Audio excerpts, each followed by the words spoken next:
Hey, it's your girl Sharice Taylor, and you are inside Studio C.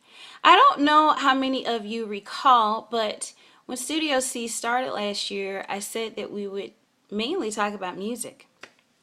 And then I said we would talk about music, love, and life, and everything in between. Well, we have talked about a lot of things over the past few months, and I wanted to today bring it back to music, specifically talking about performance, about stage performance and stage presence.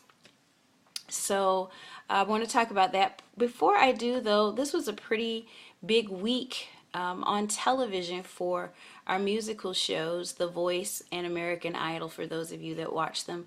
Most of you know that I haven't watched American Idol in I don't know how many seasons.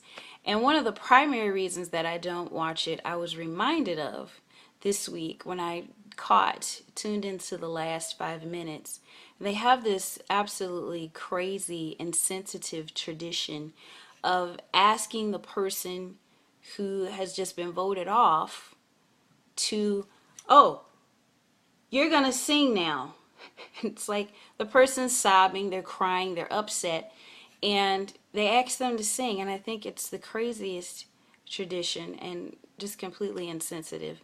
But anywho, Candace and another young lady whose name I do not know because I do not watch it are in the top two, so I'll probably tune in to watch the finale.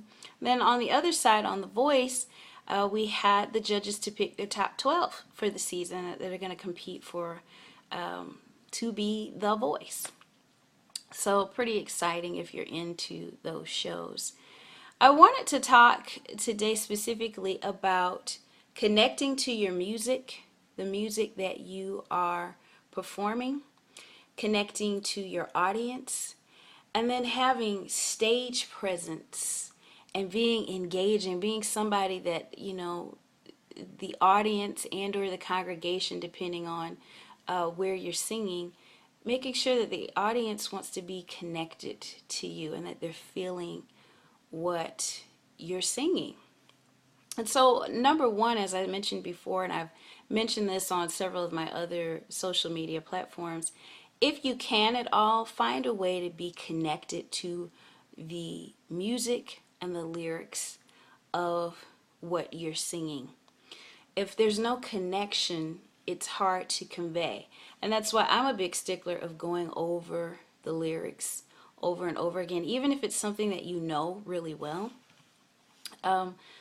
Finding some new story, finding a new way to connect to the story of what's being said, and if you can, making it personal. Because if you can make it personal, if you can make it something tender and close to you, you're going to be feeling it. And if you sing it with that feeling, with that connection and that emotion, you'll be able to convey it out to your audience and or congregation. So you want to keep that in mind.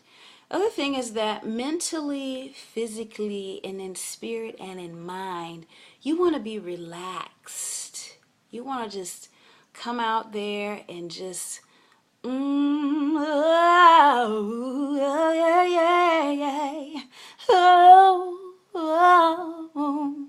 So all the little nuances of the lyric and the song, you want to be connected to that and convey it. And you can't do that if you're like, oh. You look, the audience is going to pick up your vibe. They're going to give you back the same thing. They're like, oh, she's uncomfortable. He's uncomfortable. They don't look relaxed. They don't look like they're, connected. So you want to convey the song and the lyric, but you also want to tell them, I'm here, honey, and I'm about to do this thing. Okay, so you want to be relaxed, whatever you need to do, pray, meditate.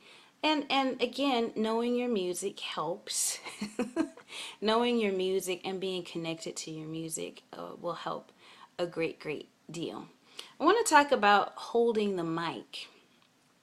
So, I see a lot of this. I see a lot of rappers do this. They do this thing right here.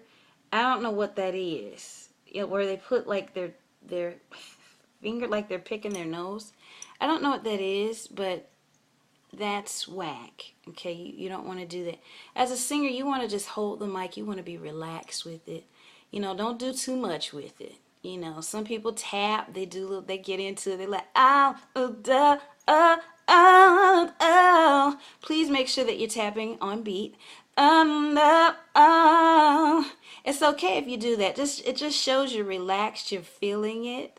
Oh, hey, and they're gonna feel it. Hopefully, you're saying more than that, but this is just for sampling, for example. And so you want to be relaxed with the mic. Make sure you don't have the mic like right. If you can look down your nose and see like the heart and soul of the mic, then you see you're covering your mouth. Okay, so you want to pull it down just a little bit, maybe like right where it's at your lip, where you can kind of see some of it if you look down your nose. But it shouldn't be like this. And sometimes when you're in the midst of singing, you don't know. But these are things to just kind of be aware of, because you want the audience to see. You don't want to be like this. You want the audience to see your face, your lips, your nose, your eyes. You want them to see you, because hopefully you're expressing and emoting part of the song to them. So you don't want to have the mic all up like this. And then the other thing is the way you hold the mic.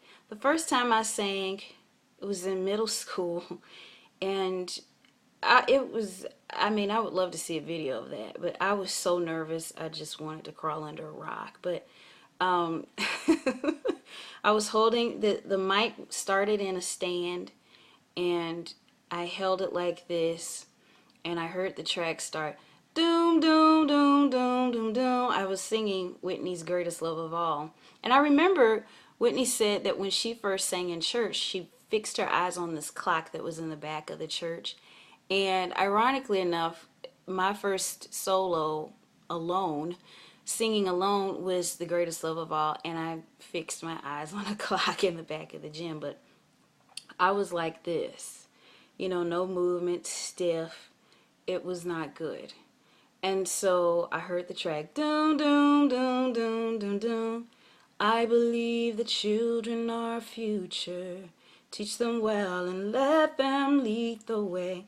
What would have been great would have been to take the mic out, work the stage a little bit, engage. And that's what I want to talk to you about. Engage the people that are in your audience or in your congregation. And find someone every few rows. You want everybody, even if there's a balcony, you want them to feel engaged, and you want to at some point gesture towards them, look towards them, smile towards them, so that they feel pulled in. Say, oh, yeah, yeah, yeah, and then yeah. So you want them to all feel it, and switch sides and everything, so everybody feels engaged. Work the stage, have some movement, some gestures, and definitely smile if lyrically appropriate, if the occasion is appropriate. You don't want to, if you're singing at a funeral, you don't want to be like, ah, you don't want that kind of vibe going on. So it has to be appropriate to the song and to the occasion, of course. But if appropriate, smile and clap and engage them and pull them in. And then also, last but not least, I want to talk about eye contact. So we're engaging row to row, every few rows, so that everybody in the room feels engaged by you. But you want to have your eyes open. And sometimes as singers, when we're hitting a note, we might go there, to hit the note or whatever. But you want to open up, because the windows are, as they say, that's how you connect to the soul. So you want to have your eyes open and be engaging. You don't want the mic covering your mouth, so that they can connect and engage with you. All right, so those are some of my performance tips. I hope that they were helpful or entertaining and engaging to you. Oh my gosh, remember to sing from the heart. That's where it really starts. Sing from the heart. and also that the best is yet to come.